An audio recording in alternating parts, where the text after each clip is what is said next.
An extreme cautionary note that everyone should have as a frame over this whole topic is that there's a very blurred boundary between mind parasites and human vampire things and other psychological problems. Mm-hmm. So some people that will listen to this may have all kinds of other neurotic patterns and will now try and project all that personal darkness that they haven't integrated onto parasites. Oh, I'm crazy, I'm depressed because of parasites. Mm-hmm. I don't get along with people because of mind parasites. It'll be like sort of a blame it on the devil type of thing. Mm-hmm.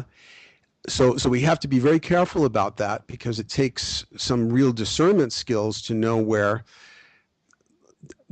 mind parasites may begin and regular human psychological problems leave off. And the boundary between them, if mind parasites exist, is blurred anyway. So it's very tricky.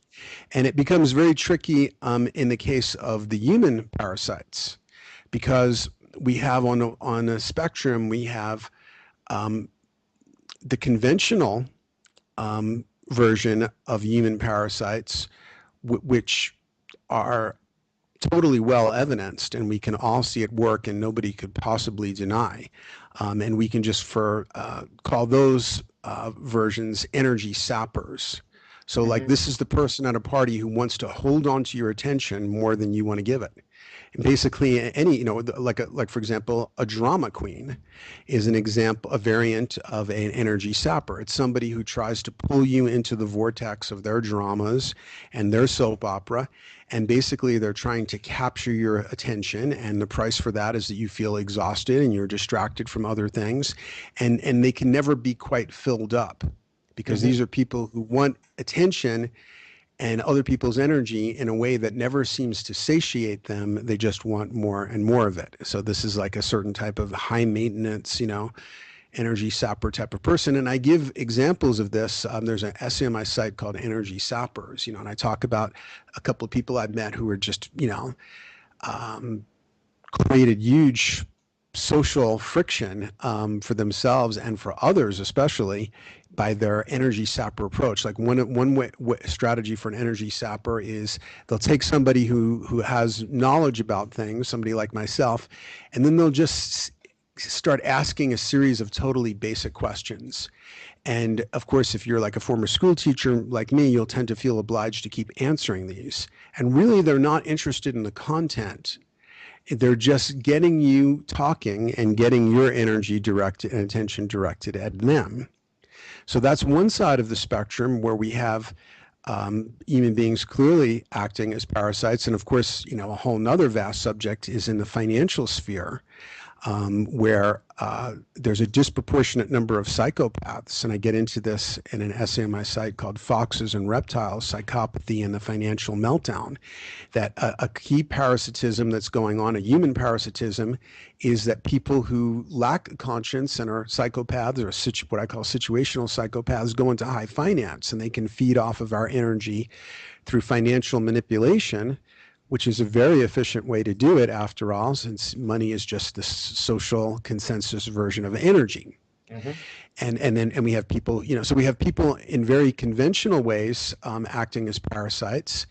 And then those same people could also be, moving to the other spectrum, people who are themselves the host of other forms of energy parasites of a more unseen kind, that can then use this human vessel to as a way to provide their own parasitic nourishment. And there's lots of parallels for this in the biological world. There's a popular book on parasites called Parasite Rex that gives many examples of parasites that will take over a much more complex organism and get it to do something else that then allows the parasite to move on to its next life cycle or to feed it in some other way. So it's not at all surprising that a host parasite, so for example, rabies will get an animal to go into a fit where it will bite other animals, thereby opening a vector for the parasite to spread to other organisms. So one version of the human vampire would be, and this is suggested in the first story I tell about, encounter with a vampire in my essay, Mind Parasites, Energy Parasites, and Vampires, where a hidden parasite seems to manipulate a human host to make them into a vampire to serve the hidden parasite's purposes. Or it can be that in other ways, a person has made themselves into or has been born a parasite. So there's a very thoughtful woman. She wrote a book called A Vampire's Codex. I can't think of her name right now. It's French sounding. Michelle Boulanger is the author. And she wrote a book called The Psychic Vampire Codex, a Manual of Magic and Energy Work. And so she tries to be an ethical vampire. And she's not a vampire that feeds off of blood, but she feeds off of other people's energy. And she just feels like she has some sort of human bioenergetic anemia, so to speak. And that without other people's energy, she becomes ill. And so she finds partners who are where it's completely consensual, people who may have excess energy that makes them hyper or something, and who allow her to feed off of that energy, according to her, and that this is healthy for both. So this is another kind of mid-range position where a person has a condition. Now, of course, we could also say the condition is the human condition, because we're all social mammals, and none of us would thrive or be healthy unless we were feeding off of other people's energy, after all. I need attention. I'm a narcissistic personality, and I seem to want other people's energy, but I also try and give energy back, so it's hopefully symbiotic and not parasitic. But we all need, and just like, they've discovered that babies that are not picked up and given tactile contact and given human energy, basically, but who are otherwise cared for with formula and whatever at hospitals where they're taking care of orphan babies and so forth, that those babies will just die. We need human energy to exist. So, but the claim is by Michelle Boulanger and some other people that they are more needy in this way and in some pure bioenergetic way, and where there's a kind of a sexual component to it, where they need to feed off of other people's energy to be healthy in a way that's more than the usual case. I wrote about some of this in my piece on Alex Gray. It's also on Reality Sandwich, and because I kind of gave him some shit for his painting of Adi Da, worshiping him as an avatar, when the guy was, and I think he did have real spiritual power, but he was also an incredible vampire who fed off, and a sexual predator, and serial rapist, according to testimony and so forth. And this is very common with gurus who are supposed to be so spiritually advanced, but then you look at what they're actually doing, and you find out that they're like preying on their disciples. And then even in the less dramatic cases, I wrote about, for example, in something I wrote about Burning Man, based on my first experience there. It's called Incendiary Person in a High Desert Carnival. And I gave the example of like a yoga teacher that I ran into who was like inviting young women to do partner yoga with him, where he was like doing these acrobatic, sexy stunts, and was obviously like narcissistically getting off on this. I called him a yoga parasite or something. And it was obvious like what he really had in mind. And he would have loved to have had like a giant mirror present so he could see himself put these, supposedly helping them to stretch, these young women in these acrobatic poses, and he wasn't inviting middle-aged women or guys to do this yoga work and so forth.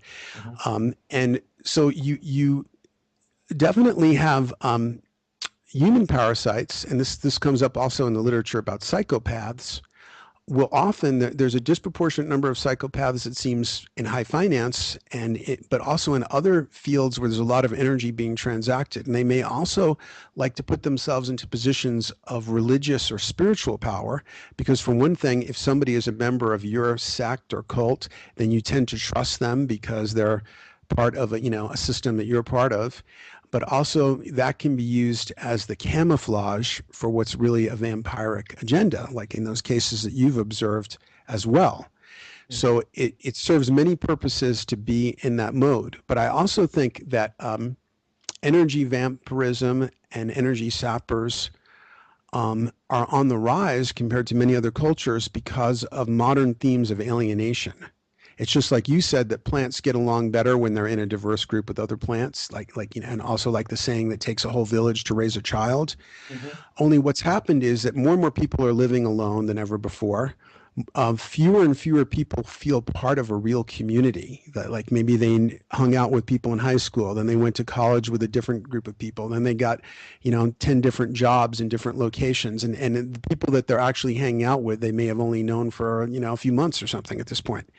So people become, and then people as they get older just tend to become shut-ins and just be by themselves and have few connections.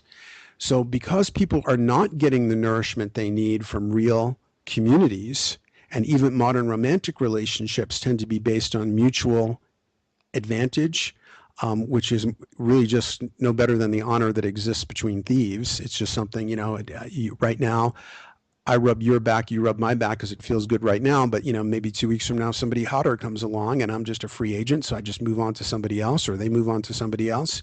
And so, Mhm. therefore, people are not getting the deeper nourishment of other people's energy, of people who really care about them and have seen them for a large slice of their life to know their full context. And so they become like hungry ghosts. They become ever more hungry for whatever kind of attention they can get. And because the attention that they do get, maybe sleeping around or whatever, is of an insubstantial sort and doesn't really have the depth that they really need, then it's just like if you eat junk food, you're never really, you're always kind of hungry because you're malnourished, even if you're getting fat. Mhm. And so I think that that's part of why this phenomenon is increasing.